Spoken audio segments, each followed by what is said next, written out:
Buenas noches, ¿me escucha?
Nicole, ¿me haces el favor? ¿Ya sacó alguna? Sí. Una mierda. Hágame el favor. Sí. ¿Estás tan feliz? Hasta que me acuerdo. ¿Cuánta ropa? Ese güey me hizo porque ni siquiera me curó.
Buenas noches. Buenas noches, profe. Ay, perfecto. Buenas noches. Muchas gracias por confirmarme que efectivamente ya me escuchan. Bueno, al parecer no se ha escuchado nada, entonces me vuelvo a presentar. Muchísimas gracias por atender mi invitación. Mi nombre es Vilma Vila Herreño Pardo. Soy contador público de profesión. Estoy vinculada con el Centro de Gestión Agroempresarial del Oriente desde el año 2000. Pues habitualmente trabajo con los grupos de manera presencial. En esta oportunidad, pues tengo la bendición de poder acompañarlos. Los acompañaré durante 2 semanas inicialmente y vamos a abordar el tema correspondiente a documentos comerciales y títulos valores. Bueno, los documentos son supremamente importantes en todos los aspectos, porque si pensamos en nosotros como seres humanos, debemos acreditar nuestra existencia por medio de un documento. ¿Cuál es ese documento? ¿Cuál es ese documento que a Juliet Capera le permite demostrar? ¿El registro civil? Que efectivamente es Juliet Capera. Sí, el registro civil es uno de ellos, sí señora. ¿Qué otro? El acta de nacimiento, el certificado de nacido vivo. Ah, bueno, el certificado de nacido vivo. ¿Y para los que ya somos mayores de edad? La cédula. Claro que sí, la cédula. Y así como tenemos un documento para demostrar que efectivamente pues somos quienes decimos ser, exactamente así sucede con la parte contable. Cada una de las transacciones que se realicen deben estar soportadas por un documento.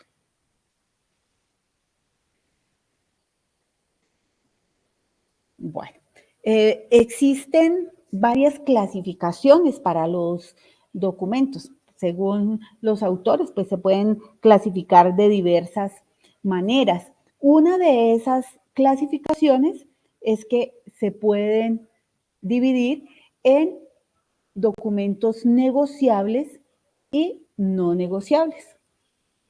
Dentro de los documentos negociables tenemos las facturas de venta, tenemos los cheques, las letras de cambio, los pagarés, los certificados de depósito a término o muy comúnmente llamados CDTs, las acciones, entre otras. Y dentro de los documentos no negociables, pues son los documentos no negociables son aquellos que simplemente sirven para soportar una transacción, como es el caso de un recibo de caja, de una cotización. Esos simplemente son soportes, pero no se pueden negociar. Acá tenemos una imagen que nos muestra 2 clasificaciones. Una de ellas es la que ya mencionábamos, que se pueden dividir en negociables y no negociables. Y dentro de los negociables tenemos los títulos, valores e instrumentos de comercio. Ya decíamos cuáles son, que pueden ser el cheque, la letra de cambio, el pagaré y las facturas. Y dentro de los no negociables son los soportes a título informativo, como los recibos de caja, una consignación bancaria, las notas débito, notas crédito, comprobantes de egreso, las cotizaciones, los pedidos, las órdenes de compra. Y existe otra clasificación. Entonces, ¿qué nos indica esa clasificación? Que los documentos se pueden dividir en documentos contables, extracontables o no contables, y los títulos valores. Dentro de los documentos contables, estos se pueden subclasificar en documentos internos y documentos externos. Por supuesto, los documentos internos son los que solamente va a tener acceso a ellos la empresa a la cual pertenecen, y los documentos externos son los que en los que media tanto la empresa como un tercero. Dentro de los documentos internos tenemos las notas de contabilidad, que es un tipo de documento que se utiliza para registrar algunas cosas como por ejemplo los ajustes, las depreciaciones, y también tenemos los comprobantes de contabilidad. El comprobante de contabilidad es un resumen de las transacciones que se realizan en un periodo de tiempo determinado, que puede ser un día, puede ser una semana o puede ser un mes. Dentro de los documentos externos tenemos el recibo de caja, la consignación, las notas crédito, las notas débito. Bueno, y fíjense que he mencionado los recibos de caja, las notas débito en los dos, ¿no? En los no negociables y en los externos. ¿Por qué? Pues porque pertenecen a dos clasificaciones diferentes, o sea, a dos clasificaciones que están haciendo diferentes autores. Dentro de los documentos extracontables o no contables, tenemos la cotización, la orden de compra, los pedidos y las órdenes de requisición. ¿Qué sucede con estos documentos? Que efectivamente son un soporte interno, pero en la cual no interviene transacción alguna. Por ejemplo, en una cotización, vamos a organizar un evento para fin de año y entonces pues vamos a ubicar diferentes casas de banquetes o salones sociales y simplemente vamos a decir, bueno, ¿cuánto nos cobran por silletería? ¿Qué hora, cuál es el horario que ustedes manejan? ¿Qué nos ofrecen de menú? Pero simplemente es bueno, como la intención, digámoslo así, la intención de saber cuánto nos van a cobrar, pero en sí como tal no existe una negociación directa, no está mediando un compromiso, no tenemos dinero de por medio.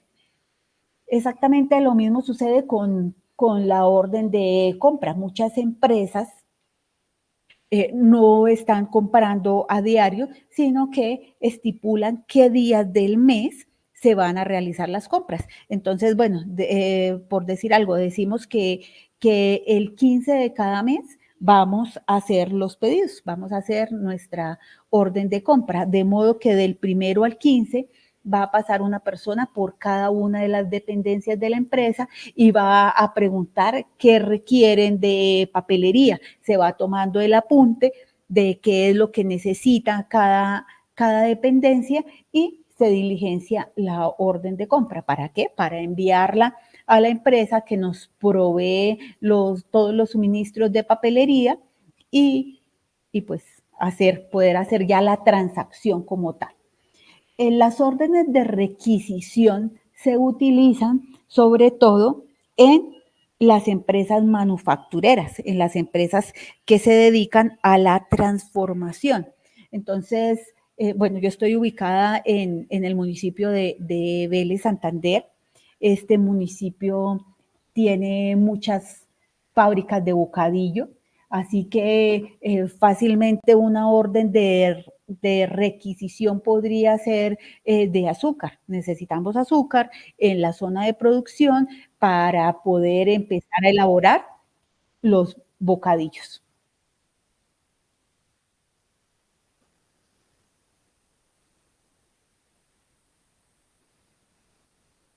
Bueno, continuamos entonces.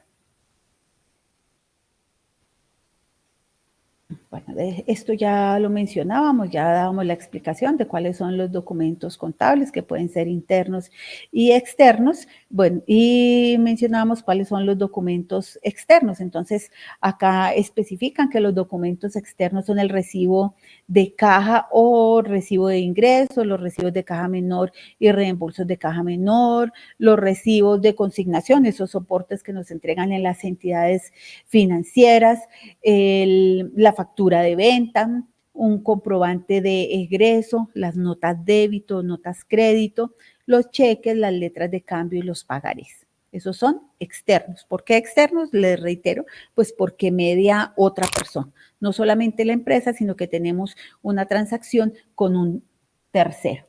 Y los documentos internos son específicamente de la empresa. Les reitero, entre ellos tenemos la nota de contabilidad, el comprobante de contabilidad o comprobante de diario, las nóminas, las entradas y salidas de almacén, el CARDEX, que es por el medio del cual se maneja el inventario, y las requisiciones de materiales. Bueno, otra de las ramificaciones que tenemos allí son los títulos valores. El manejo de los títulos valores está contemplado en el Código de Comercio, específicamente en el artículo 619. Estos títulos valores, pues voy a hacer lectura de lo que nos indica el artículo. Se definen como documentos necesarios para legitimar el ejercicio del derecho literal y autónomo que en ellos se incorpora. Entonces, si yo firmo una letra de cambio y se la entrego a un tercero, pues él tiene el derecho de con ese documento hacerme un cobro. Exactamente lo mismo sucede con los pagarés. Los pagarés que son normalmente utilizados en las empresas para otorgar un cupo de crédito a determinada persona y por supuesto pues también son utilizados en todas las entidades financieras. Cuando vamos a tramitar un crédito debemos firmar un pagaré en blanco. Bueno, aquí nos hablan específicamente de lo que son los títulos valores, que los títulos valores de acuerdo a su rentabilidad pueden ser títulos valores de renta fija, como es el caso de los bonos y de los CDTs, y pueden ser también de renta variable. Cuando hablamos de renta variable, nos indica que los intereses que va a ganar dependen del mercado, depende de cómo se esté moviendo el mercado, así que pueden estar fluctuando, pueden subir, pueden bajar.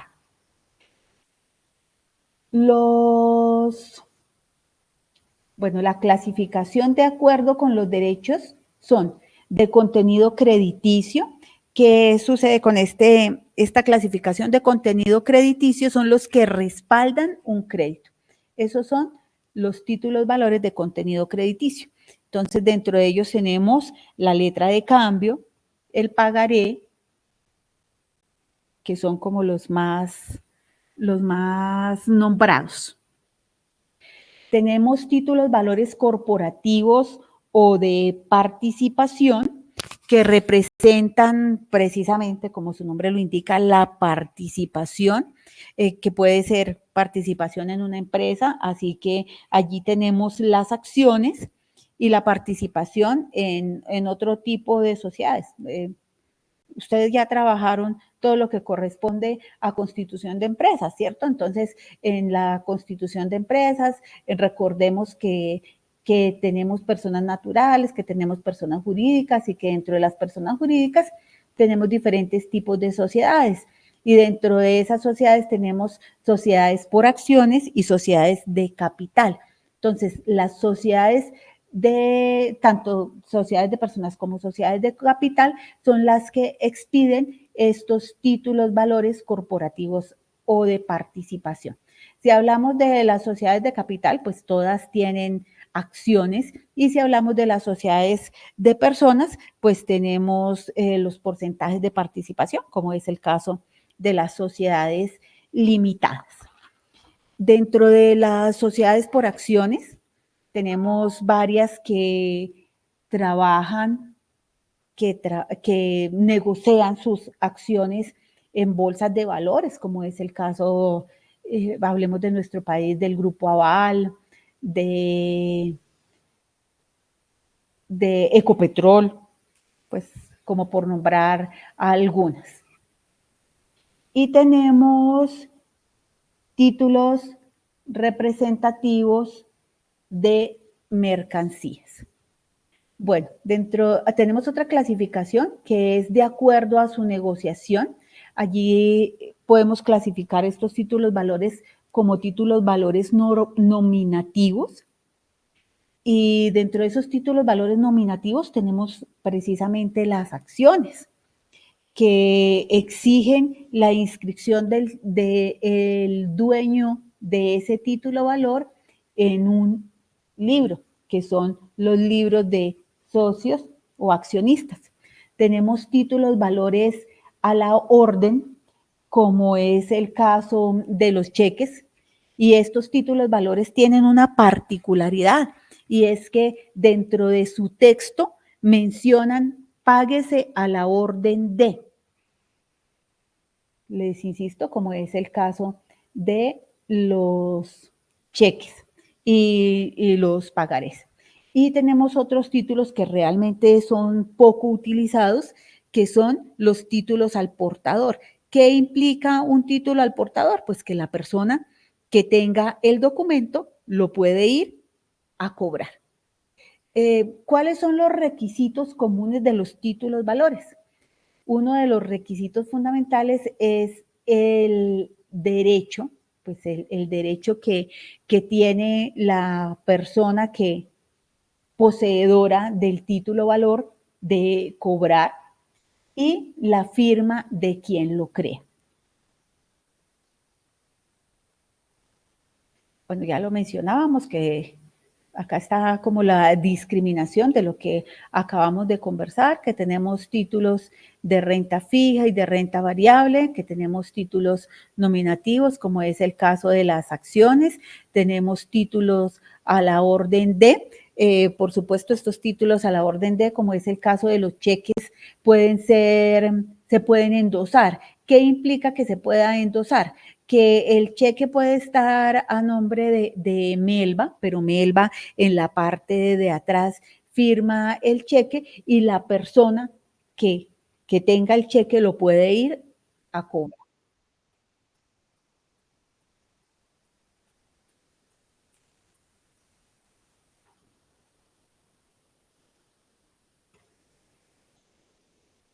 Bueno, hablábamos de los cheques de título al portador.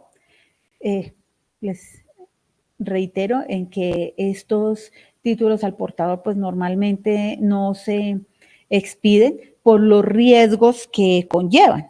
¿Sí? El hecho de que, bueno, si se pierde el cheque no hay mayor inconveniente, porque de todas formas en el momento en que yo vaya a cobrar el cheque me van a pedir un documento de identificación para verificar que efectivamente soy la persona a quien emitieron el documento, a quien emitieron el cheque, mientras que un título al portador, no, pues se me perdió la billetera, se me perdió el bolso, y quien lo encontró lo podría ir a cobrar.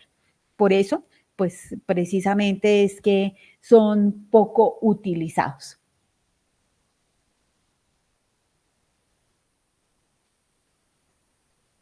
Los títulos representativos de mercancía, estos títulos incorporan el derecho de disponer de las mercancías incluidas en el título, por ejemplo, como es el caso de los conocimientos de embarque. Si hablamos en la parte marítima, y por supuesto, pues en el transporte terrestre también manejan un título equivalente.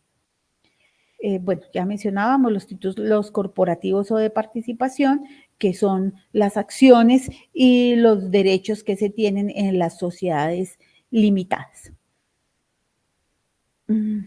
Cordialmente invitados para que consulten como tal el Código de Comercio y allí podrán ampliar sus conocimientos sobre este tema de manera específica. Bueno, ¿cuáles son las funciones de los documentos comerciales? Si pensamos, bueno, yo aquí me atrevería a unir estas dos funciones, que son la función contable y la función tributaria o fiscal. ¿Por qué? Pues porque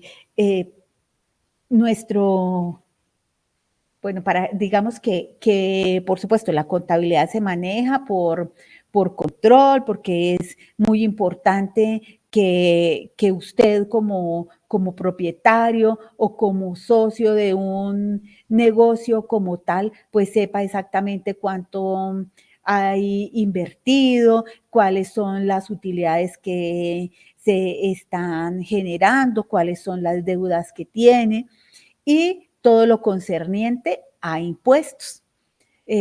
Todas las empresas de nuestro país están vigiladas de una u otra forma por la DIAN y por las alcaldías municipales. Por supuesto, pues con la DIAN para todo lo que tiene que ver con impuesto de renta, impuesto sobre las ventas o el comúnmente conocido como IVA, el impuesto al consumo. Entonces, pues, ¿cómo vamos a determinar qué impuesto se debe pagar? Basándonos en lo que se encuentra registrado en la contabilidad. En un momento dado que la DIAN o la administración municipal quisieran entrar a fiscalizar, quisieran entrar a revisar la contabilidad de la empresa, ellos tienen todo el derecho a hacerlo y pues lo primero que van a hacer es solicitar los documentos. ¿Sí? Si en un momento dado decimos que el valor del IVA es tanto, pues ¿cómo lo vamos a soportar? Con los documentos de contabilidad, en este caso con las facturas de compra y con las facturas de venta que se tengan en la empresa. Por eso la resalto que para mí está la función contable y la función tributaria, pues van de la mano, van enganchadas. Porque les insisto, de la parte contable es que se saca toda la información correspondiente a los impuestos. Y además, toda transacción que se registre debe tener su soporte.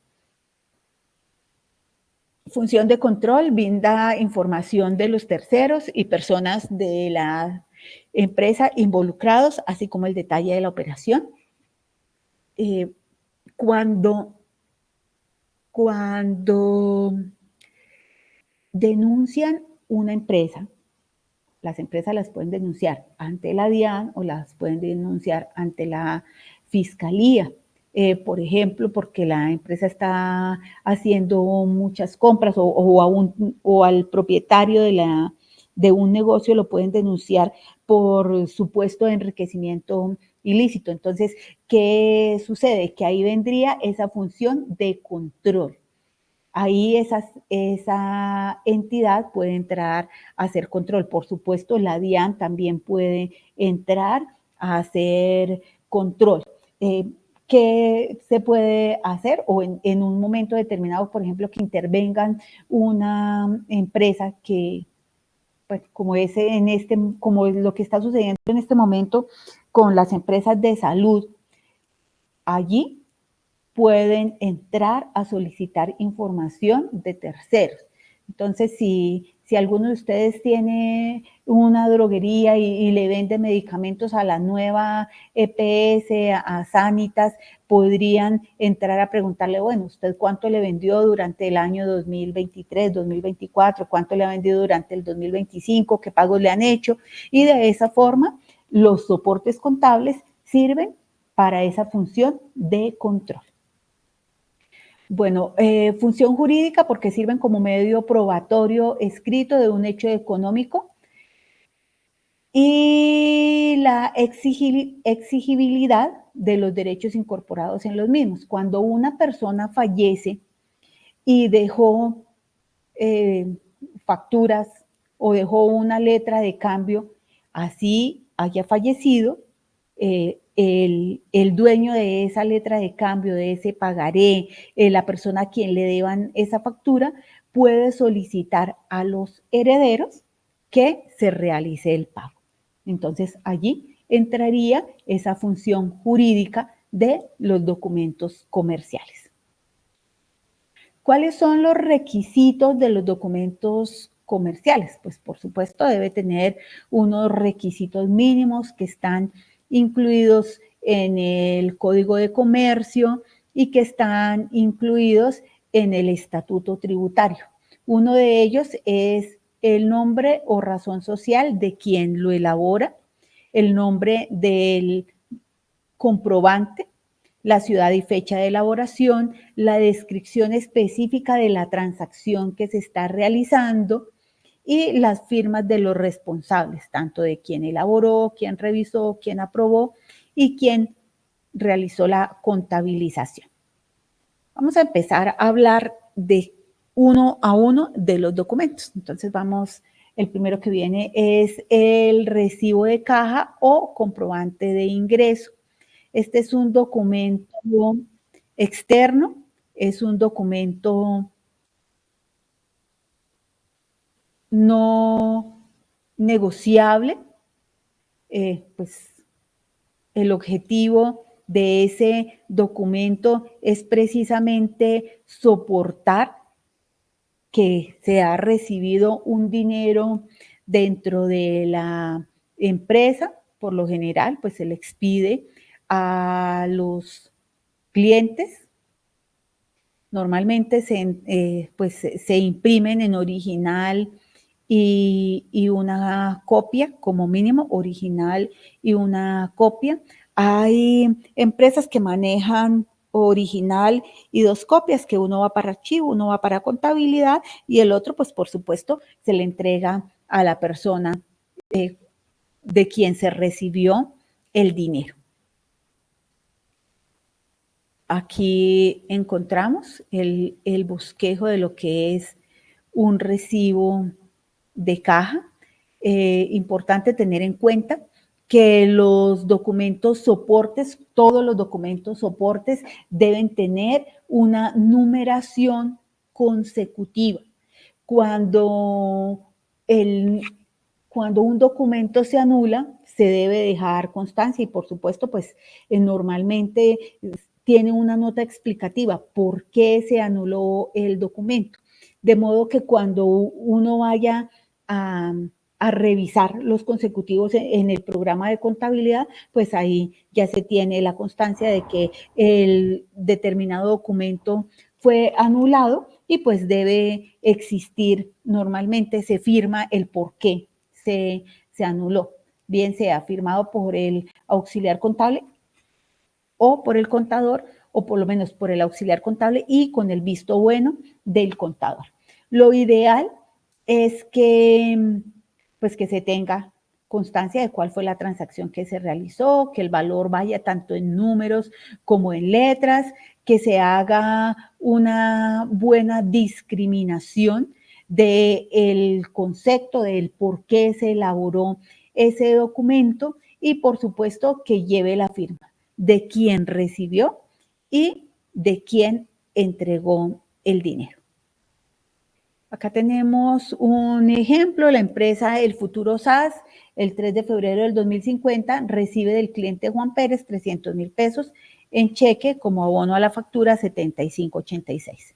Fíjense que aquí está específico de quién se recibió el dinero, de Juan Pérez, el número de identificación, la ciudad en la cual se recibió, la fecha en que se realizó la transacción, el número en letras, ¿por qué concepto? Por abono a la factura 7586 y por supuesto los códigos contables que se ven afectados y la firma de quien recibió el dinero.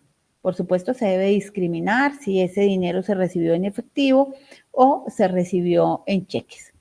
Bueno, acá nos hablan aún de un documento que es el de caja menor. La verdad, este documento de caja menor en este momento, pues cada vez es menos utilizado.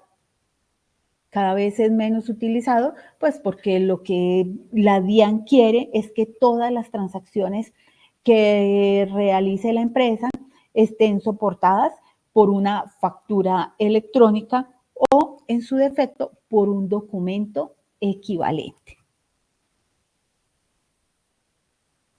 Bueno, acá tenemos un documento soporte que es el comprobante de consignación. Realmente estos comprobantes de consignación ya se manejan muy poco. Creo que todos nosotros tal vez hemos ido a realizar algún tipo de transacción en una entidad financiera. Entonces, ¿qué es lo que se hace? Pues normalmente lo que se hace es que el mismo banco nos entrega un soporte. Nos entrega el soporte, que es un recibito donde está el tipo de transacción que se realizó, cuál fue el valor, cuál fue la fecha en la que se llevó a cabo esa transacción. Ay, perdón, permítanme porque es que aquí se me montó un documento sobre el otro. Profe, una pregunta. Señora. Los códigos contables que tú dices arriba en el recibo, digamos el 1105, esos códigos vienen estandarizados para como una transacción, algún movimiento, ¿cierto? Sí, señor. Claro que sí. Esa es la temática que ya vamos a empezar a abordar con el favor de Dios la próxima semana. Desde el año 1993 se empezaron a manejar los códigos contables en Colombia. Pues antes de esa fecha no se tenía una codificación específica. A partir de ese año, pues surgió el decreto 2649 y el decreto 2650, que son los que en su momento contenían los códigos contables. Con la implementación de las normas internacionales de información financiera, lo que nos indican es que cada empresa puede montar su plan de cuentas, por supuesto, respetando unos parámetros generales. Ahí estoy tratando Ok, profe, gracias. de darle ingreso aquí a dos compañeras, pero no. Diana Casas tiene la manita levantada. ¿O Diana era quien nos estaba hablando? No, señora, yo soy Angie. Ah, Angie, muchas gracias. Bueno, Diana está indicando que no escucha, pero al parecer, si es únicamente Diana, le sugiero por favor que salga un momento y vuelva a ingresar para ver si efectivamente, pues, si mejora su recepción. Bueno, aquí tenemos el recibo de caja, el recibo de caja menor, que era el documento que les decía que ya poco se utiliza. Este recibo de caja menor lo que hace es soportar los pagos de menor cuantía. También deben llevar un consecutivo, detallar la razón del pago. Bueno, como es el caso, acá lo mencionan del servicio de taxi, que efectivamente los taxistas no están en la obligación de expedir, de entregar factura como tal, y por ello, pues por ello se debería elaborar otro tipo de documento soporte, que en este caso sería el recibo de caja menor. Bueno, tenemos los recibos de consignación que les mencionaba, ya son muy pocas las entidades financieras en las que se diligencia este recibo, pues porque uno se acerca a la caja y allí simplemente proporciona los datos, bueno, bien sea en el banco como tal o en los corresponsales, Por supuesto, los documentos que nos entregan, ese documento soporte debe tener un contenido mínimo.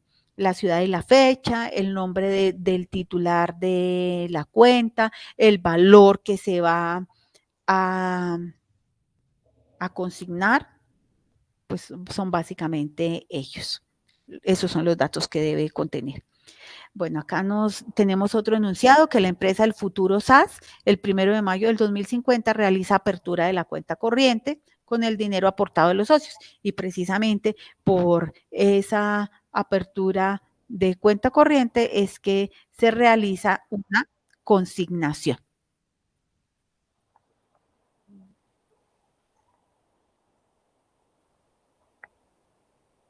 Bueno. La factura de venta es considerado un título valor, es un documento externo, pues ahí interviene, por supuesto, el comprador y el vendedor, y el contenido está explícito tanto en el Código de Comercio como en el Estatuto Tributario, específicamente en el artículo 617 del Estatuto Tributario. ¿Qué nos mencionan?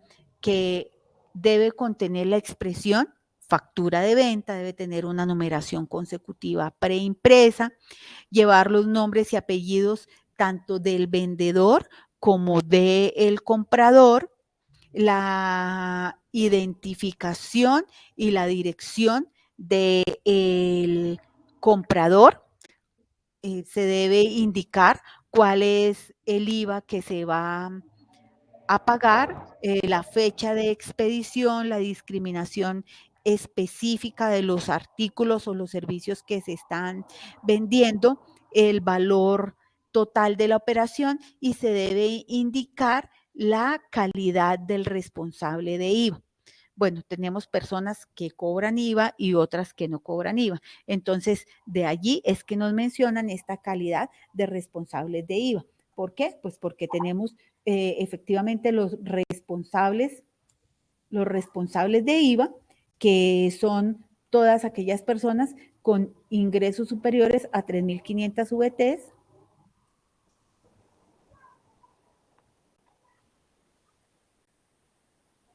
¿Alguien me podría recordar, por favor, qué es una VT?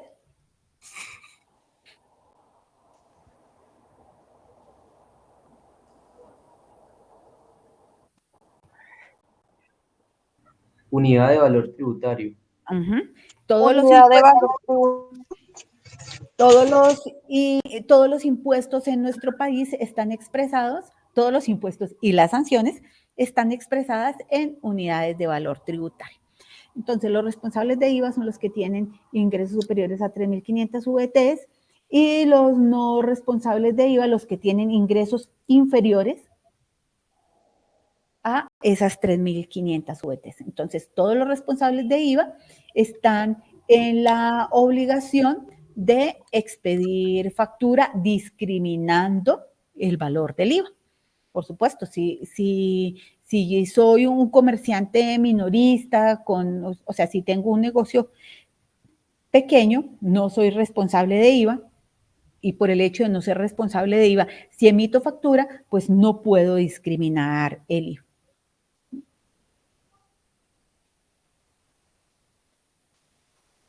Bueno, acá tenemos una factura de venta, acá están los datos del vendedor, específicamente nos está mencionando que es una factura de venta, está la numeración que debe ser consecutiva y está la calidad de responsable. Mire, acá nos menciona que es responsable de IVA y adicional a ello debe indicar qué otras calidades tiene. Esas calidades son adquiridas por los movimientos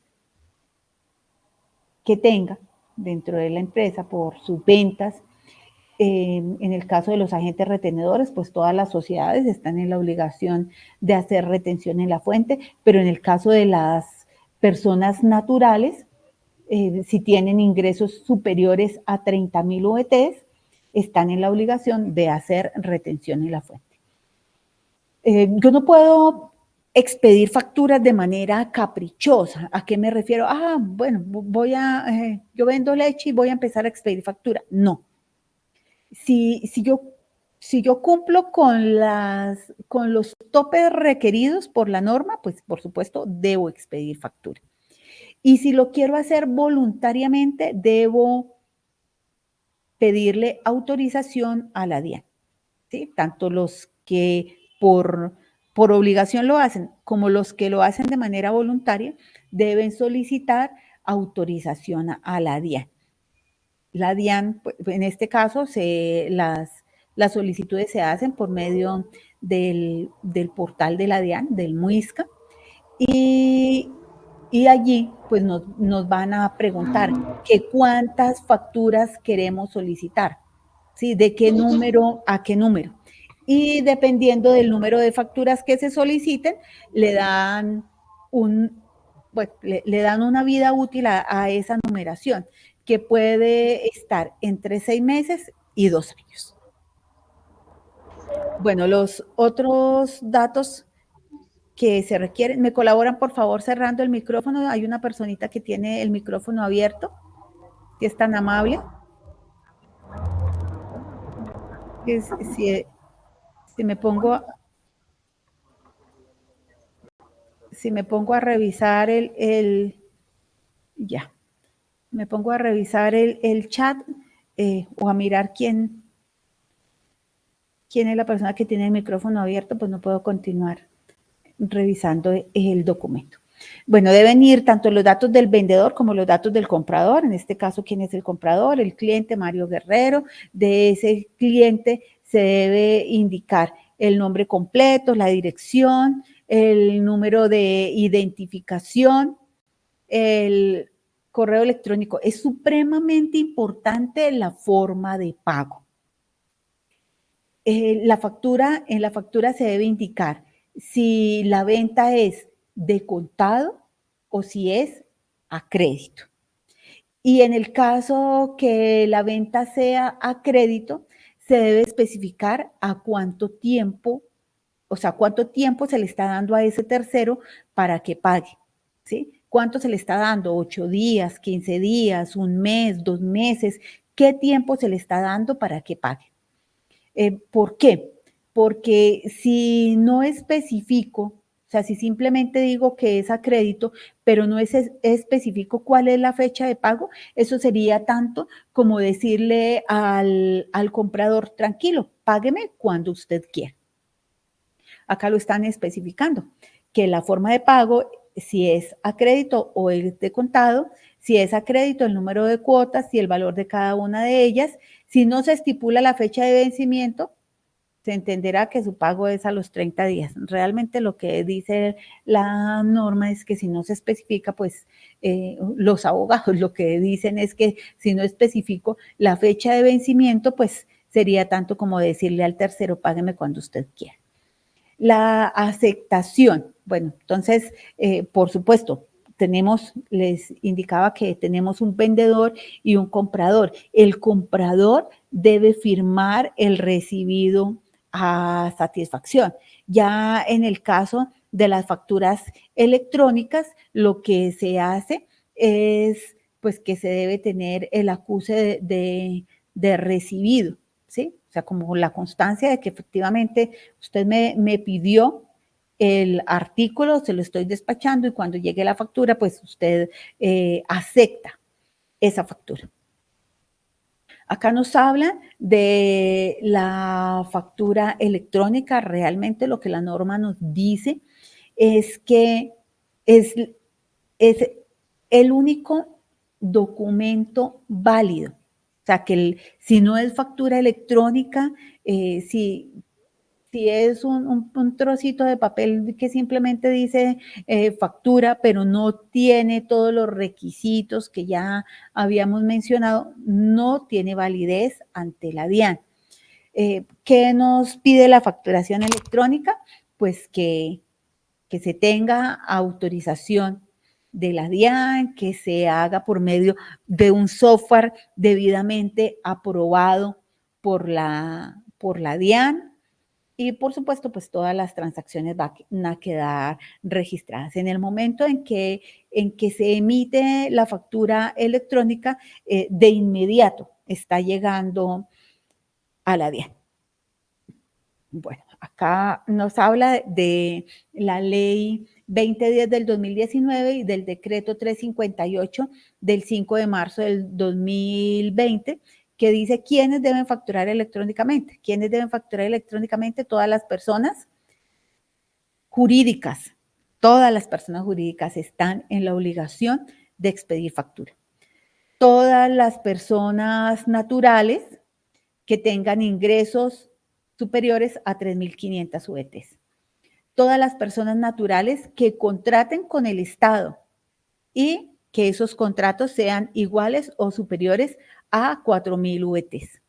Todas las personas naturales diferentes de los minoristas, porque los minoristas, los artesanos, agricultores y ganaderos, pues como no se consideran, ellos no se consideran comerciantes, pues no están en la obligación de expedir factura. Aclaro que estamos hablando de los agricultores y de los ganaderos que comercialicen sus bienes en estado primario. O sea que si yo ordeño mis vaquitas y vendo la leche, no estaría obligado a expedir factura. Si tengo mi cultivo de mora, mi cultivo de guayaba, cosecho la fruta y la saco a vender, no estaría obligada a expedir factura. Otra cosa es que además de tener mis cultivos, tengo un establecimiento de comercio abierto al público. Por supuesto, al tener un establecimiento de comercio me estaría obligando a facturar. Bueno, entonces me dice que, bueno, las personas naturales que no sean minoristas, que no sean artesanos, que no sean agricultores y ganaderos, con ingresos inferiores a 3.500 UETs, que cumplan las siguientes condiciones: que tengan un establecimiento de comercio, que tengan explotación de intangibles. Los intangibles son los que no se pueden tocar. Bueno, qué sé yo vendo software, entonces software es un intangible, no lo puedo tocar, pues por supuesto presta un servicio, pero ese bien que vendo no se puede tocar. Los usuarios aduaneros, las personas, bueno, esto lo echaron abajo. Las personas que tuvieran consignaciones o inversiones a 3.500 UETs, esto ya no está vigente. Ya no está vigente, lo declararon inexequible. Y todos los contribuyentes que optaron por el régimen simple de tributación. El régimen es, bueno, para efectos contables tenemos responsables de IVA, no responsables de IVA y régimen simple de tributación. Este régimen simple de tributación, ellos lo que hacen es, pues por supuesto, verificar si les conviene o no, dependiendo del sector económico en el que se encuentren, y ellos no presentan declaración de IVA cada 2 meses o cada 4 meses, no presentan declaración de industria y comercio, sino que todos los impuestos se unen en uno solo, en el régimen simple de tributación. Entonces, lo que hace es unir el impuesto de renta, el impuesto sobre las ventas, el IVA y el impuesto de industria y comercio.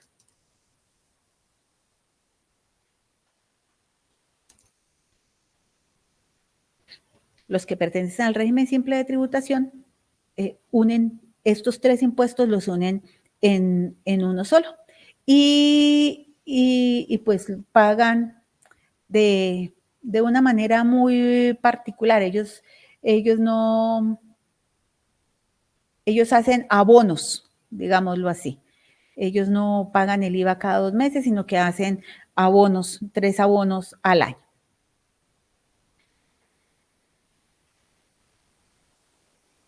Bueno, en la bibliografía de la guía de aprendizaje, ustedes van a encontrar un video que habla específicamente de lo que es la factura electrónica y cómo se realiza el proceso de facturación. Les había hablado hace algunos minutos de los documentos soportes. Bueno, documentos soportes a aquellas personas que no están obligadas a facturar. Me remito nuevamente a mi zona de residencia. Pues acá el bocadillo, para algunos bocadillos se necesita leche. Para algunos bocadillos se necesitan unas hojas que se llaman hojas de bijao, que es con las que se envuelve el bocadillo. Entonces, si yo le compro la leche al productor primario, le compro la leche, no a un comercializador, porque el comercializador sí está obligado a expedir factura, sino que le compro la leche ahí a mi vecino que tiene 5 vaquitas y saca 50 litros de leche diarios, y él va y me las vende. Como él, por ser ganadero, no está obligado a expedir factura, yo debo hacer el documento soporte. Ese documento soporte ahora se hace también en línea y se le envía directamente a la DIAN. Todo lo que, si yo le hago un pago a un tercero y no tiene factura o no tiene documento soporte, no es válido para la DIAN. Y si no es válido para la DIAN, ¿eso qué implica? Pues si no es válido para la DIAN, eso implica que tengo que pagar más impuestos. Así que cuando ya estén realizando sus prácticas o cuando estén organizando su contabilidad, es muy importante que verifiquen que todas sus facturas sean electrónicas o que elaboren los documentos soportes, pues para que absolutamente todas sus transacciones estén debidamente legalizadas. Nos hablan de documentos equivalentes a la factura. Por ejemplo, un documento equivalente a la factura son los tiquetes, los tiquetes de transporte que mandamos al vendedor para determinado lugar. Pues ese etiquete que me dan es un documento equivalente a la factura. Pues realmente en este momento ya las empresas transportadoras elaboran el documento en línea y le está llegando de una vez a uno al correo electrónico. Las tirillas de registradora, como cuando uno va pensemos en un Éxito, en un ARA, en el D1, ellos tienen esas tirillas de registradora, son un documento equivalente a la factura. ¿Dónde está el inconveniente? En que si en ese documento equivalente a la factura no está mi nombre y mi número de identificación, la DIAN no me los vale. ¿Sí? O sea, que si usted va a comprar algo para su negocio y no solicita factura con su nombre y apellido, o sea, si dice clientes varios, para la DIAN no tiene ninguna validez. Bueno, acá nos dan un ejemplo. La empresa El Futuro SAS, el 12 de mayo del 2050, compra el señor Juan Fernando Fuerte, no responsable de IVA, un escritorio por valor de 400,000 pesos. Al no ser responsable de IVA, él no tiene la obligación de facturar. Por lo tanto, la empresa, El Futuro, formaliza la compra a través de un documento equivalente o documento soporte en adquisiciones efectuadas a no obligados a facturar. Por supuesto, cuando elaboro un documento soporte, un documento equivalente un documento soporte, lo primero que se debe hacer es solicitarle copia del RUT al tercero, copia del RUT a la persona que me está realizando la venta. Si esta persona no tiene RUT, no puedo realizar una transacción con él o no debo realizar una transacción con él. ¿Por qué? Pues porque yo como dueño de la empresa salgo perdiendo. Si la persona no está inscrita ante la DIAN, pues voy a salir perdiendo como empresa. De acuerdo con el Decreto Único Reglamentario 1625, los documentos equivalentes son los siguientes: los tiquetes de las máquinas registradoras con sistema POS, los que le mencionaba que están en el D1, en el ARA, en el Éxito, las boletas de ingreso a cine, los tiquetes de transporte de pasajeros, un extracto bancario, el documento en juegos especializados, como es el caso de El Chance, la boleta, fracción, formulario, cartón, billete o instrumentos en los juegos de azar, el documento expedido para el cobro de los peajes, el comprobante de liquidación en operaciones expedidas por las bolsas de valores, el documento de operaciones de la bolsa agropecuaria. Esas son unas negociaciones que se hacen con la bolsa agropecuaria para que no se les haga, bueno, para que no se les descuente impuestos a algunos comerciantes. Los documentos expedidos por los servicios públicos domiciliarios, las boletas de ingreso a espectáculos públicos y el documento equivalente electrónico. Bueno, ¿cuáles son los requisitos que deben cumplir estos documentos equivalentes? Estar denominado expresamente como documento soporte en adquisiciones efectuadas a no obligados a facturar, tener por supuesto la fecha de operación, tener los nombres de la persona a quien se le está comprando o bueno, el bien o el servicio.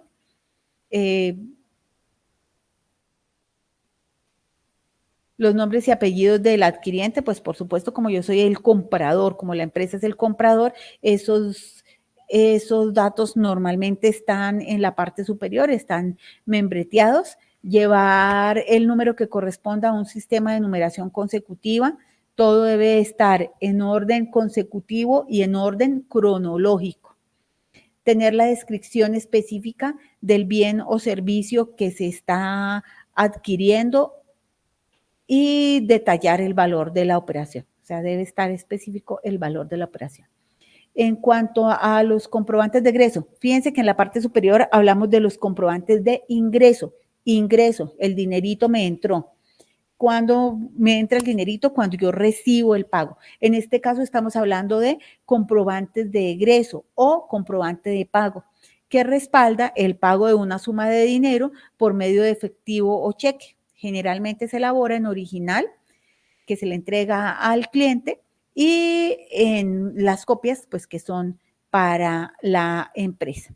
Entonces, por supuesto, aquí deben ir todos los datos de la persona que está pagando, el nombre del documento soporte, la numeración que debe ir en forma consecutiva, a quién le estamos pagando, discriminar el valor y el concepto por el cual se está pagando. Normalmente estos documentos uno lo que hace es parametrizarlos en el paquete contable y pues ya todos los documentos son emitidos por el software. Pues por supuesto, sí, los debo, algunos se imprimen y para entregarle al cliente y en algunas ocasiones se generan en PDF, se firman digitalmente y se le envían a la persona al correo electrónico. Este comprobante de egreso debe tener una numeración consecutiva y preimpresa, que es esta que está acá, en la parte superior donde dice el número 001. Debe tener los datos de la persona a quien le estamos pagando, nombre e identificación, el detalle específico de por qué se está pagando, qué se está pagando, le estoy haciendo un abono a honorario, es un abono a una factura, qué es lo que estoy cancelando. La forma de pago, si estoy pagando en efectivo o con cheque, realmente cada día se utilizan menos los cheques y pues lo que la DIAN solicita es que los pagos se hagan de manera electrónica. Cada vez son más las empresas pues que hacen las transferencias de manera electrónica. Acá nos genera, bueno, hay otra enunciado, la empresa del futuro SAS, en el momento de la constitución, paga por primera vez el registro mercantil en la Cámara de Comercio por valor de 450,000 pesos con el cheque 75222 de Bancolombia, por lo cual elabora un comprobante de ingreso para realizar el pago. Les insisto, pues, que los cheques son cada vez menos utilizados, pues ahora con tanto beneficio, o sea, con tanta facilidad, más que el beneficio, con tanta facilidad de las transferencias, cada día son menos utilizados los cheques. Bueno, tenemos otro documento soporte que son las notas débito. Las notas débito se utilizan para cobrar una suma determinada a un cliente o a un tercero. Por ejemplo, si se especifica que me debe pagar la factura el día 10 y no me pagó el 10 sino hasta el 25, entonces que se cobren unos intereses moratorios. Lo que la empresa hace es emitir una nota débito y enviársela al cliente para que tenga conocimiento de cuánto nos debe cancelar por ese concepto. O que el cliente inicialmente dijo que él pasaba a recoger la mercancía y no pasó a recogerla, sino que hubo la necesidad de enviar un vehículo para que le entregue la mercancía. Entonces, ese flete se le podría cobrar por medio de una nota débito. Por supuesto, esta nota débito también debe tener todos los datos de la empresa que la está emitiendo, debe tener el nombre, una numeración consecutiva, la fecha en la que se está emitiendo, los datos de la persona a quien le estamos cobrando, el concepto por el cual se le está cobrando y el valor específico.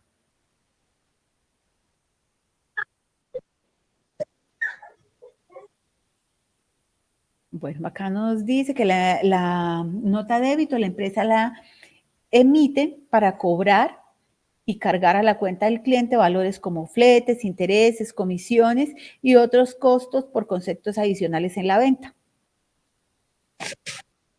Bueno, ya mencionamos cuáles son los requisitos que debe tener. Tenemos otro documento soporte que son las notas crédito. El ejemplo dice, la empresa El Futuro SAS, el 5 de junio del 2050, genera una nota débito. Perdón, esto era lo de arriba. Para la nota crédito la emite la empresa a favor del cliente cuando concede descuentos y rebajas que no fueron incluidos en la factura. Bueno, pensemos en que pactamos un precio, en el momento en que conversamos, en que hicimos el negocio, pactamos un precio y por error yo le facturo a un mayor valor.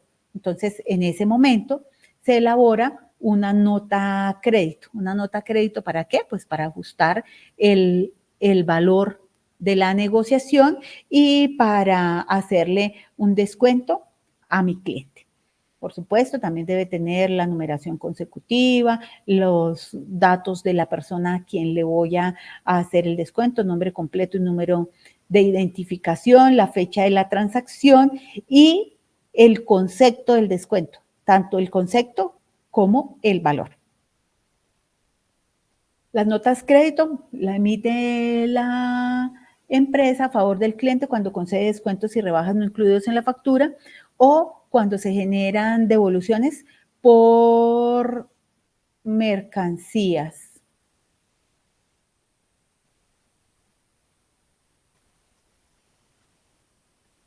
Bueno, este documento soporte es el comprobante de venta con tarjeta crédito. Pues normalmente le preguntan a uno si cuando uno va a hacer un pago con tarjeta débito o tarjeta crédito, le preguntan que si desea copia. ¿Por qué? Pues porque normalmente normalmente se genera un solo soporte. Y ese soporte queda para la empresa que está haciendo la venta. Por eso es que nos preguntan a nosotros, que somos los que estamos haciendo el pago, que si queremos una copia del soporte de la transacción. Por supuesto, pues la mayoría de entidades financieras de una vez en el momento en que se hace el pago, de una vez le notifican a uno vía correo electrónico o vía mensaje de texto.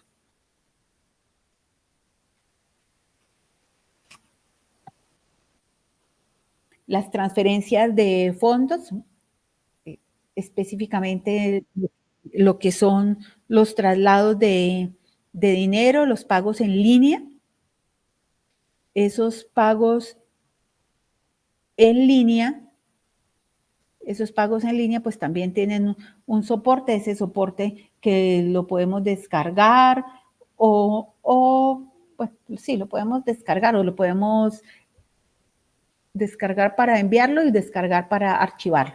Tenemos una personita que tenía por acá la manita levantada. Hace un momento me estaba sonando. Ay, qué pena, pero no alcancé a ver el nombre.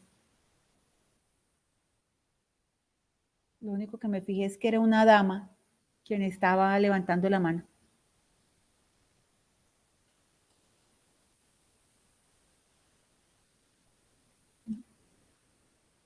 Bueno.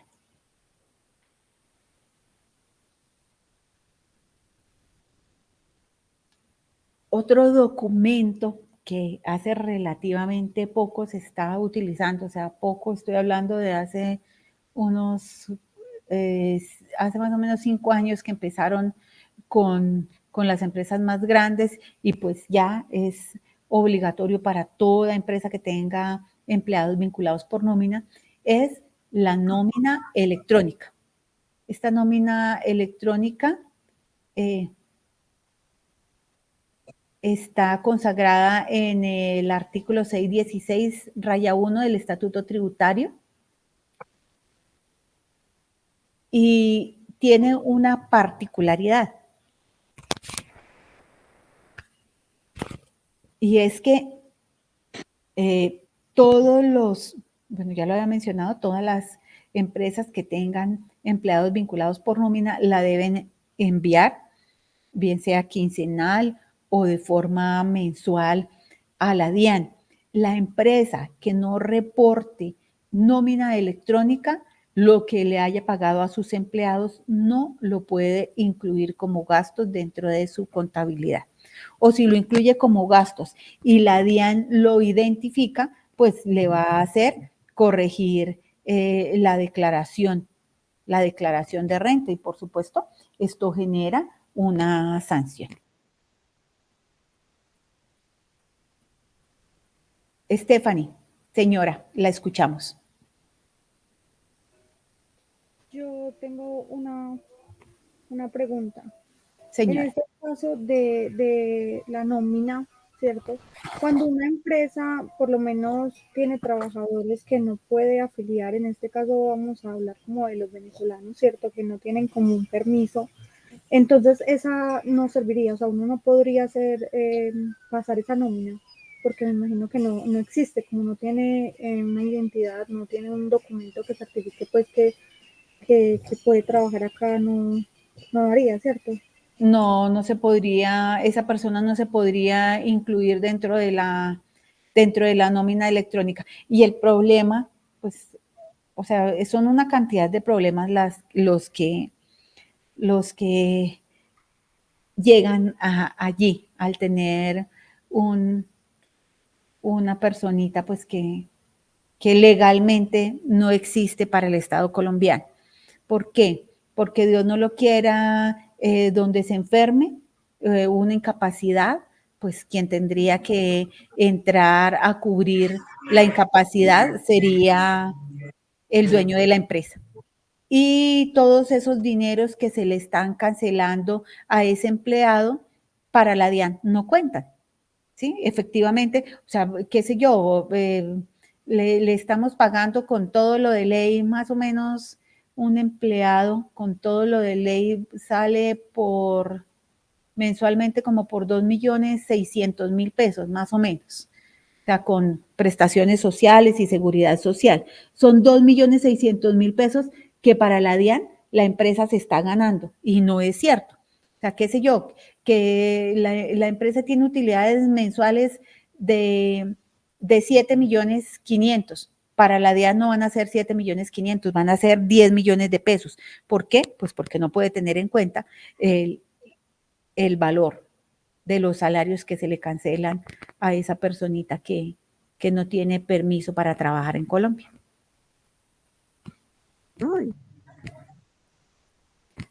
Es un, como les digo, pues es un complique, pues por supuesto, ellos también tienen derecho, pero sí es un problema.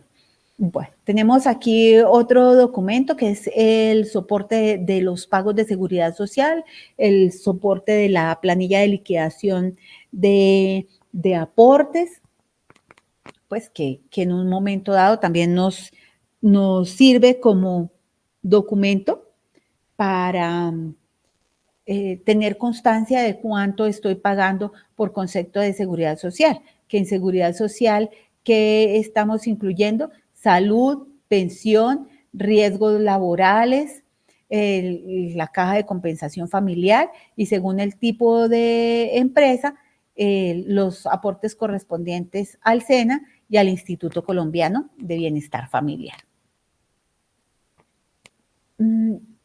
Y el último documento que tenemos por acá son las declaraciones de impuesto. Pues cada uno de los impuestos se debe diligenciar un formulario. Esos formularios, si hablamos de impuestos nacionales, se diligencian en la plataforma de la DIAN, y si hablamos de impuestos municipales, como es el de industria y comercio, pues en la página de la administración a la que corresponde. Entonces, dentro de los impuestos, dentro de las declaraciones, tenemos declaración de IVA, que en la declaración de IVA van las compras y van las ventas que tenga la empresa y, por supuesto, el IVA que cobró y el IVA que le cobraron. La declaración, venga, yo les voy colocando por acá una cosita adicional porque esto no está en el archivo, es el formulario, la declaración de IVA es el formulario número 300. Por supuesto, ustedes más adelante no lo van a alcanzar a diligenciar, pero sí por lo menos que tengan la noción de cuál es el formulario número 300. La declaración de impuesto al consumo. ¿Quiénes presentan declaración de impuesto al consumo? Los restaurantes, bares, cafeterías, discotecas.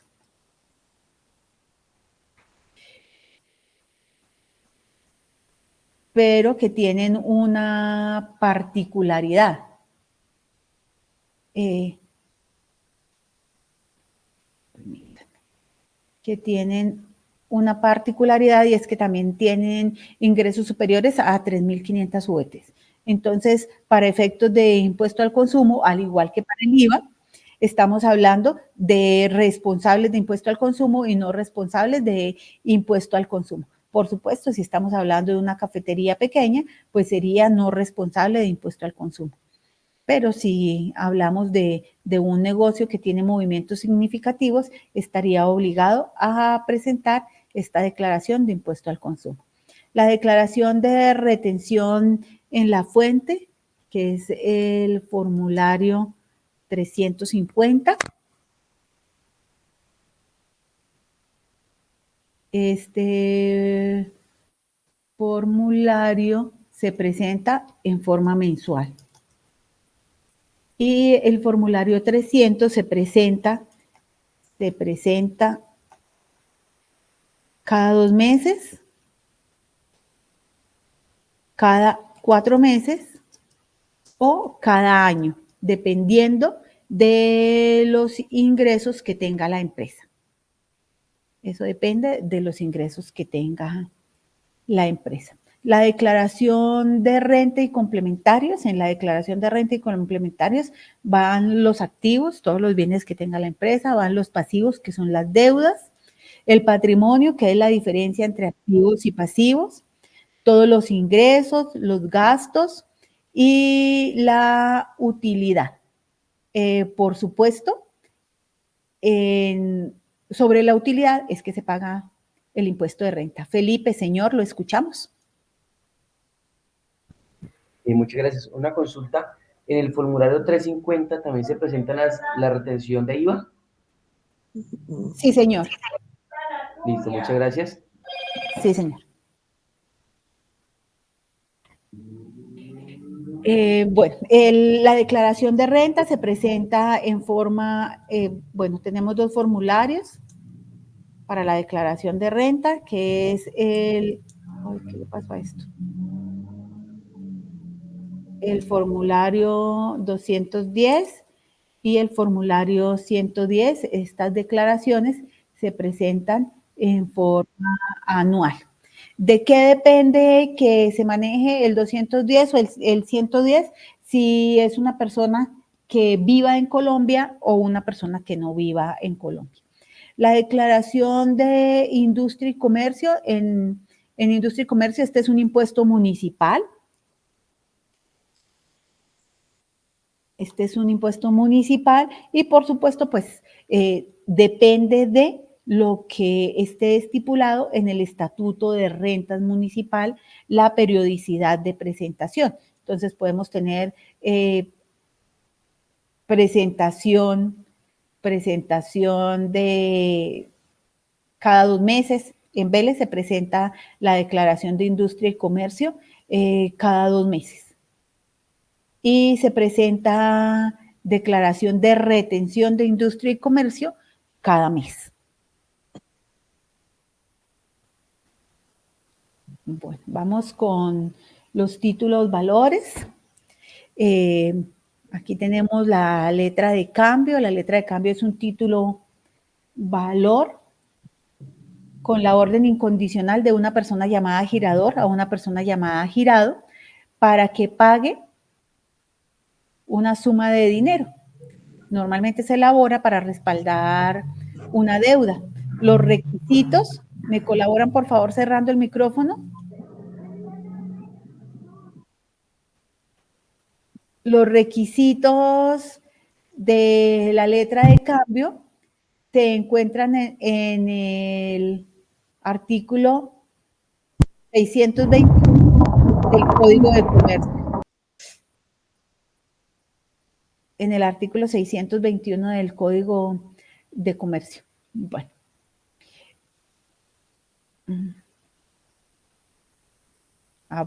Tenemos acá un comprobante interno, que es un comprobante de contabilidad. Este comprobante de contabilidad es un resumen de las transacciones de la empresa. Ese resumen puede ser diario, puede ser semanal, puede ser mensual. La periodicidad máxima es mensual y allí lo que se hace es llevar como el resumen de todas las transacciones realizadas. Esto pues ya a mano no se hace, lo genera directamente el software, el paquete contable, y trae trae 5 columnas. En una columna donde va el código contable, en la otra columna donde va la cuenta o la descripción de la transacción, el parcial, que es donde va el valor de la transacción, y los débitos y créditos dependiendo de la naturaleza de las cuentas. La nota de contabilidad, ya lo habíamos mencionado, que las notas de contabilidad se utilizan para registrar algunas transacciones. Señor Felipe, ¿lo escuchamos? Muchas gracias. ¿El comprobante de contabilidad es el mismo balance? No, señor. No, señor. No, el balance, bueno, El comprobante de contabilidad es el resumen como tal de las cuentas y con el compendio de comprobantes de contabilidad salen los libros mayores y de los libros es que se sacan los datos para elaborar los estados financieros. Digamos que ese es como un peldaño, simplemente un peldaño para poder llegar a los estados financieros como tal. ¿Sí? El primer peldaño sería, me atrevería a decir que el primer peldaño son los documentos soportes. De esos documentos soportes se registran en unos códigos contables. El resumen de esos códigos contables va el comprobante y de el movimiento de los comprobantes de contabilidad es que salen los estados financieros.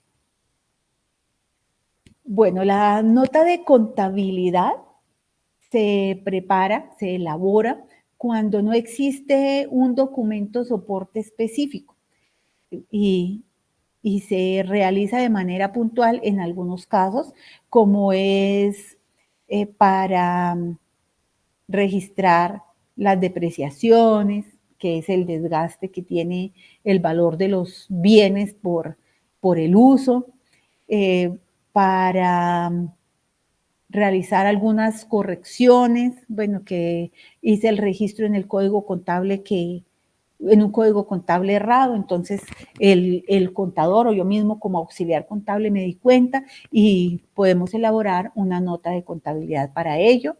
Los ajustes que normalmente se dan por una u otra razón. Lo ideal es que con corte a diciembre 31 los saldos de las cuentas sean absolutamente reales. Y también podemos elaborar una nota de contabilidad para hacer el cierre anual. Algunas cuentas, que son los ingresos, los costos y los gastos, se deben quedar en cero con corte a diciembre 31 para que el año siguiente pues inicien nuevamente las transacciones. Bueno, entre los documentos no contables ya lo habíamos mencionado que tenemos la cotización y les había dado, ay por Dios, les había dado un ejemplo de en qué momento se utiliza la cotización. Bueno, la cotización es un documento comercial informativo que describe las mercancías o servicios, el valor, la forma de pago, entre otros, que la empresa ofrece a un cliente interesado en comprar. El cliente la utiliza para comparar con otras cotizaciones y tomar la mejor decisión de compra. Las entidades públicas, cuando inician un proceso de compra, solicitan como mínimo 3 cotizaciones, precisamente para ver pues cuáles son los valores en los que están los bienes y por supuesto pues optar por los precios que más le favorezcan. Debe tener una fecha de expedición, la fecha hasta la cual es válido esos precios, la descripción de los artículos o los servicios, la forma de pago y la firma del responsable de quien está dando la información. Tenemos la orden de compra, que es un documento comercial que respalda la solicitud de mercancías, servicios o activos fijos de la empresa, que la empresa ha tomado la decisión de adquirir a sus proveedores. Normalmente se realiza luego de haber hecho un análisis de cotizaciones. Por lo tanto, el cliente y el proveedor conocen previamente los detalles de los artículos o servicios a adquirir. Dentro de los requisitos, pues está la fecha de expedición, los datos informativos de la empresa, el consecutivo, los datos informativos del proveedor, el lugar de entrega de la mercancía y el detalle de los artículos. Por supuesto, pues quién está elaborando la cotización.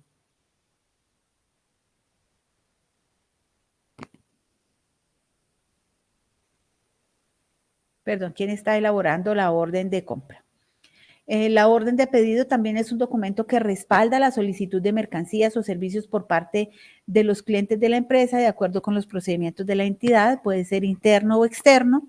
El área de ventas lo envía al departamento correspondiente, que en este caso sería el almacén o la bodega, para que sea despachada la mercancía descrita. La nota de pedido o la orden de pedido. La remisión es un documento de origen externo que informa en detalle al cliente acerca de las mercancías que se le entrega. Este documento para la empresa que vende es el soporte de la entrega de la mercancía y para el cliente le ayuda a confrontar la mercancía que recibe con el pedido realizado. Dentro de los requisitos está el número consecutivo, la fecha de expedición, la fecha de entrega, el número del pedido y los datos informativos tanto del cliente como del transportador, incluyendo el nombre del conductor y la placa del vehículo, la descripción de los artículos y la firma de los responsables. Bueno, pues realmente este documento también se utiliza ya muy poco. ¿Por qué? Pues porque como ahora emitimos factura electrónica, entonces estoy emitiendo la factura en este momento y listo, emito la factura y la mercancía sale, pero está llegando a su lugar de destino. Hoy es martes, está llegando el jueves en la tarde y el jueves mi cliente ya tiene la factura en el correo electrónico. Entonces, pues honestamente ya no hay necesidad de emitir remisiones. La salida de almacén, entradas o salidas de almacén, son documentos que informan en detalle acerca de los movimientos de la mercancía al interior de la empresa para el control de los inventarios. El SENA maneja entrada y salida de almacén. Y así, tal cual como lo menciona este enunciado, precisamente para tener el control de inventarios. Entonces, en el momento en que se recibe la mercancía, la persona encargada de la recepción, por lo general son los supervisores, entonces verifica que efectivamente lo que se está recibiendo sea lo que se solicitó inicialmente al proveedor y una vez se haya verificado que los artículos sí corresponden, se hace la entrada a almacén. Y por supuesto, cuando se le entrega a los instructores, pensemos a los instructores en las áreas de alimentos, del área de alimentos, que se les entregan frutas, que se les entregan los cárnicos para el curso, los cursos de técnico en cocina. Entonces, se le da específico cuáles son los artículos que se le están entregando para descontarlos del inventario y pues de esta forma se tiene un control. ¿Qué se pidió? ¿Qué se recibió? ¿Qué se entregó? ¿Y qué queda en el inventario? La requisición de materiales es un documento interno que respalda la solicitud de mercancía o de activos fijos por las diferentes áreas o departamentos al departamento de compras de la entidad. También se utiliza en los departamentos de producción cuando solicitan materias primas.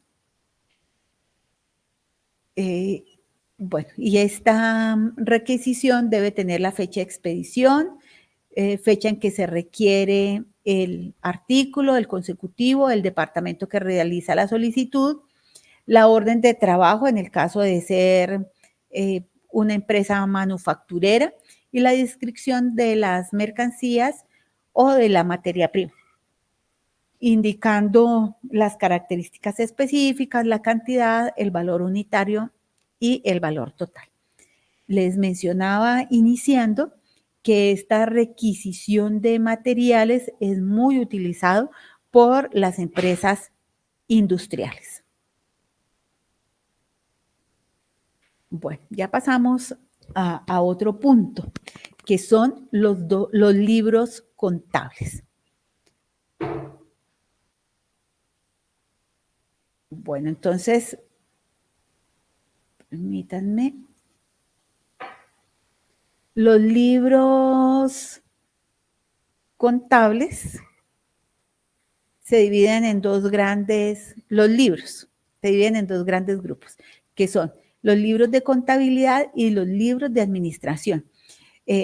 Dentro de los libros de contabilidad tenemos el libro diario, el libro mayor y balances, y pues así como historia patria se manejaba un libro que se llamaba libro de inventarios y balances.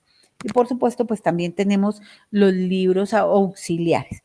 Entonces, estos tres libros los deben utilizar todas las empresas. Y los libros auxiliares los deben tener, o sea, son obligatorios para todas las personas que solicitan devolución de IVA.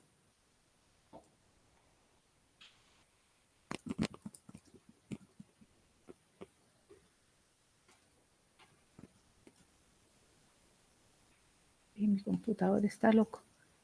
Para todas las personas que solicitan devolución de IVA, como es el caso de los productores de huevo, ellos pueden solicitar devolución de IVA. Y los libros de administración, dentro de esos libros de administración tenemos el libro de socios y accionistas, tenemos el libro de actas de asamblea general, el libro de actas de consejo de administración o junta directiva, el libro de actas de juntas de vigilancia o comité de control social. Estos libros pues depende del tipo de sociedad de la que estemos hablando, porque hasta las juntas de acción comunal manejan el registro de las personas que hacen parte de esa junta de acción comunal. Para las sociedades son obligatorios el libro de socios y accionistas y el libro de actas. Normalmente, ¿qué es lo que se hace con estos dos libros? Pues se llevan las hojitas a la Cámara de Comercio y en la Cámara, por supuesto, las hojas deben ir marcadas. Libro de socios de la empresa, las Pepitas S.A. y deben ir numeradas. Deben ir numeradas en orden, pues, o sea, si son 100 hojas, del 1 al 100. ¿Sí? Y la Cámara de Comercio lo que hace es colocarles un sellito. Pues, por supuesto, en un momento determinado que se tenga una visita, pues van a verificar que efectivamente se esté llevando el consecutivo, que se tenga el consecutivo de las hojas. Y acá le podemos contestar específicamente al caballero que estaba preguntando. Entonces, fíjense que de acá, de este libro mayor y balances, es que salen todas las cifras para elaborar los estados financieros.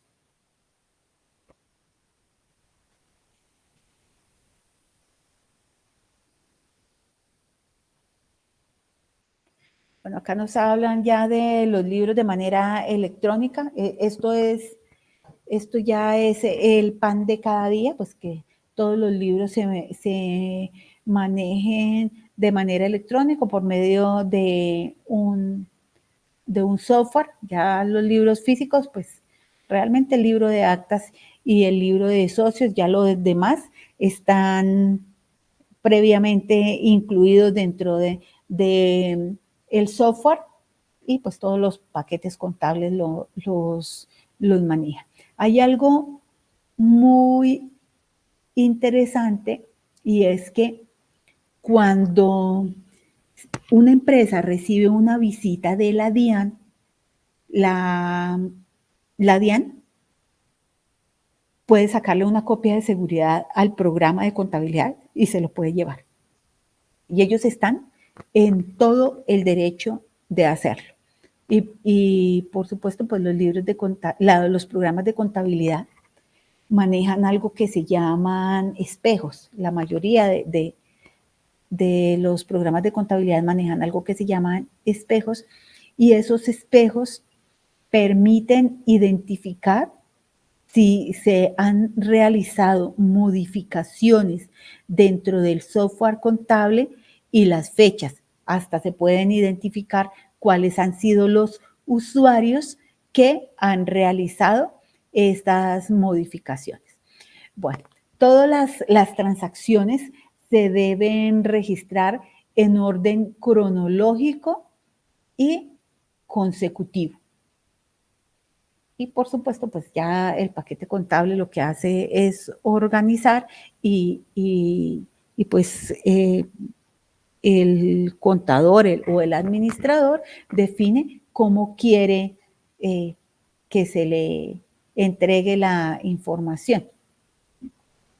¿A qué me refiero? A que debe ser como mínimo, o sea, que los libros deben tener la información consolidada como mínimo de un mes. La corrección de errores. Una empresa organizada hace cierre contable todos los meses y tiene unas fechas específicas para la recepción de información. Bueno, por decir algo. Solamente recibimos compras hasta el día 28 del mes o hasta el día 25 del mes. ¿Sí? ¿Para qué? Pues para tener del 26 al 30 o del 26 al 31 precisamente para hacer la verificación, para organizar impuestos y todo lo que haya lugar de hacer. Normalmente cuando se detectan errores, pues se debe dejar una justificación. Por supuesto, eso depende del tipo de empresa de la que estemos hablando y de los beneficios que se le dé a cada usuario. Yo trabajé como revisor fiscal en una empresa de construcción y la contadora le tenía restringido a los auxiliares, de modo que los auxiliares después de que se hubiese terminado el documento, de que se hubiese cerrado la transacción, de que hubiera terminado el registro contable, los auxiliares no podían hacer correcciones. Tenían que enviarle un correo justificando el por qué se iba a hacer la corrección, cuál era el error que se había cometido y por supuesto ella imprimía un documento y se firmaba y se dejaba la constancia de cómo estaba antes de la corrección y cómo quedó después de la corrección. Y por supuesto, pues de esa forma llevaba el control y se le hacían llamados de atención a los auxiliares dependiendo de la cantidad de errores que cometiera.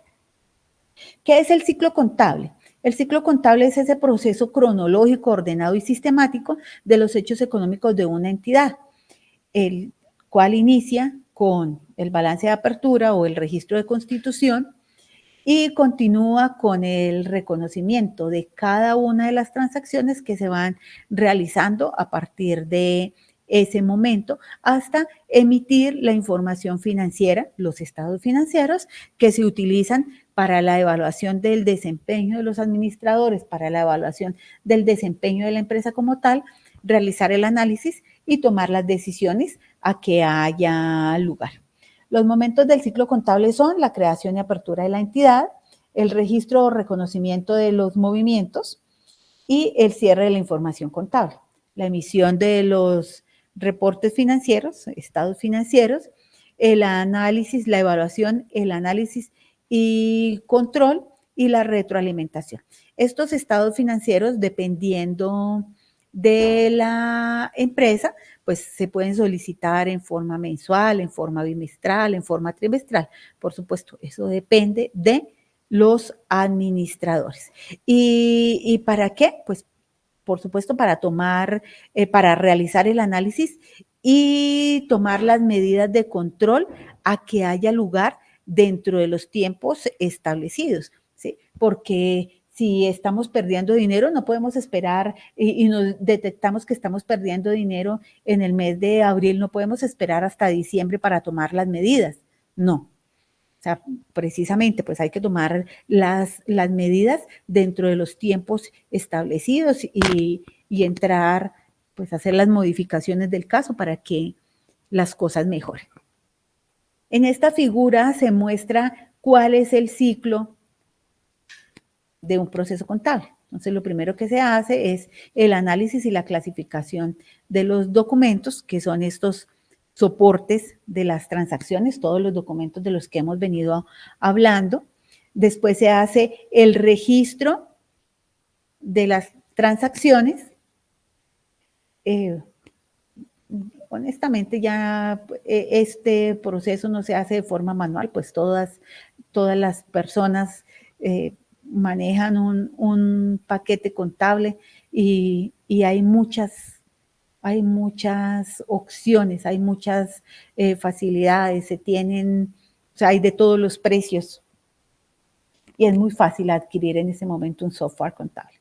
Entonces se hace el registro de las transacciones, se generan los libros, libro diario, libro auxiliar, libro mayor, se hace la verificación de saldos, a eso se refiere esta retroalimentación, se hace la verificación de saldos, se elaboran los estados financieros, que son estado de situación financiera, el estado de resultado integral, estado de flujos de efectivo, estado de cambios en el patrimonio y las notas o revelaciones a los estados financieros. Estos son los 5 estados financieros que debe elaborar cualquier tipo de sociedad. ¿Sí? Estos 5 los elaboran pues todas las sociedades de nuestro país. Si hablamos de una pequeña empresa, de una MIPYME, las pequeñas empresas solamente elaboran estos 2 primeros, el estado de situación financiera y el estado de resultados o de resultado integral. Bueno, una vez se elaboran los estados financieros, se entra a hacer el análisis, por supuesto, realizar los controles a que haya lugar y la toma de decisiones.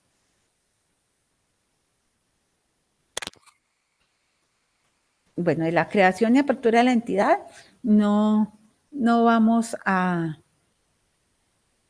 detenernos mucho allí, pues ya que ustedes hicieron ese proceso, que es todo el proceso de constitución, en realizar el estudio de nombre, el registro en la Cámara de Comercio, por supuesto, los permisos a que haya lugar, dependiendo del tipo de empresa del que estemos hablando. El registro y reconocimiento de los movimientos y cierre de la información, pues el registro de cada uno de esos soportes contables que se tienen, llevándolos a contabilidad, o sea, realizando el asiento contable como tal, con los códigos, con el plan de cuentas, con los códigos establecidos por la empresa. Pues por supuesto, una vez se haya procesado la información contable, ya se entra a hacer pues los ajustes a que haya lugar, el cierre que puede ser mensual. ¿A qué me refiero con ese cierre mensual? A que, por ejemplo, hoy 4 de noviembre ya no podríamos registrar transacciones del mes de octubre. Por supuesto, eso depende de las políticas adoptadas por cada una de las empresas. La elaboración de registros de ajuste se hace con corte a diciembre, a diciembre 31. El cierre también se hace en el mes de diciembre. Y bueno, esta hoja de trabajo realmente pues es como, me atrevería a decir que es como la verificación de saldos. Por supuesto, pues que cada contador entra a determinar de qué manera lo hace, pero esta hoja de trabajo hace referencia a la verificación de saldos, que si digo le debo a Bavaria 5 millones de pesos y si le pido una certificación a Bavaria, Bavaria debe decir, sí, la empresa me debe, la empresa Las Pepitas S.A. me debe 5 millones de pesos, o sea que las 2 empresas tengan la misma información. elaboración de estados financieros, pues por supuesto se toman los saldos que existen en contabilidad y se elaboran los estados financieros de propósito general, que son los que se mencionaron en la parte superior, el estado de situación financiera, el estado de resultados, el estado de cambios en el patrimonio, los flujos de efectivo y las notas a los estados financieros. Bueno, que acá ya están mencionados nuevamente. Acá nos hablan de estados financieros consolidados. ¿Cuándo se elaboran estados financieros consolidados? Cuando hay matrices y subsidiarias. ¿Qué es una empresa matriz? La empresa matriz es la controladora. La empresa matriz es la que tiene el mayor número de acciones. Bueno. Bueno, aquí está un bosquejo del libro diario que les mencionaba, pues esto realmente ya se hace es en el paquete contable. Uno lo que hace es parametrizar el paquete contable para que él me emita el libro diario, por supuesto, para mantenerlos impresos.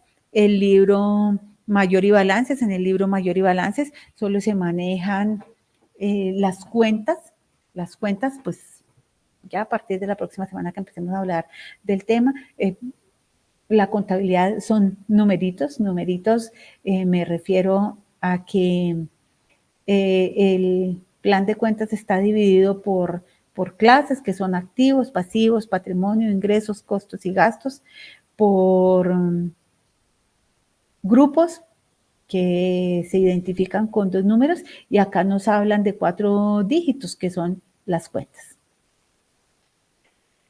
Bueno, mis queridos aprendices, cordialmente invitados, por favor, a que realicen la verificación de esta información ya más en detalle. Y por supuesto, pues a que estén muy juiciositos con la elaboración de la evidencia que nos solicitan. ¿Cuál es la evidencia que nos solicitan? En la página 16 de la guía de aprendizaje nos indican que se debe elaborar un mapa mental sobre documentos contables, documentos comerciales y títulos valores. Que este mapa mental debe tener una extensión máxima de 5 hojas. Ya a partir de mañana está habilitada la plataforma para que ustedes vayan subiendo sus trabajos, por favor, que sea un trabajo muy concienzudo, ya que lo que ustedes decidieron estudiar es como una cadenita, ¿sí? Cada cosa va enlazada con la otra. Entonces, ustedes necesitan tener muy claro los documentos y cuándo se utiliza cada uno de ellos para cuando se empiecen a elaborar las transacciones, para cuando empecemos a realizar los asientos contables. En el anexo se les dan algunas propuestas, se les hacen algunas propuestas para que utilicen determinadas herramientas para que ustedes puedan elaborar su mapa mental. Estaré muy atenta a cualquier inquietud que surja de su parte. Y por supuesto, pues ahí en el grupo les estaré colaborando. Señora Liliana, ¿la escuchamos? Buenas noches, profe. Una preguntita. ¿El anexo, qué anexo es para ese trabajo? Anexo 2. Ok, profe. Muchas gracias. Anexo 2, documentos contables y no contables, y dice anexo 5. Bueno, ahí es donde nos habla de específicamente cómo se debe presentar la actividad del mapa mental. Ok, profe, gracias. Bueno, sí, señora. Liliana, había otra niña que había solicitado la palabra. Eileen, creo que era. Aquí Luis Felipe tiene la manita levantada, lo escuchamos. No, qué pena, se quedó levantada la vez pasada. Ah, tranquilo, sí, señor. Bueno, cualquier cosa, estoy incluida ahí ya dentro del grupo, pues estaré muy atenta si requieren algún apoyo adicional. Muchísimas gracias a todos por su atención, por su participación en este momento.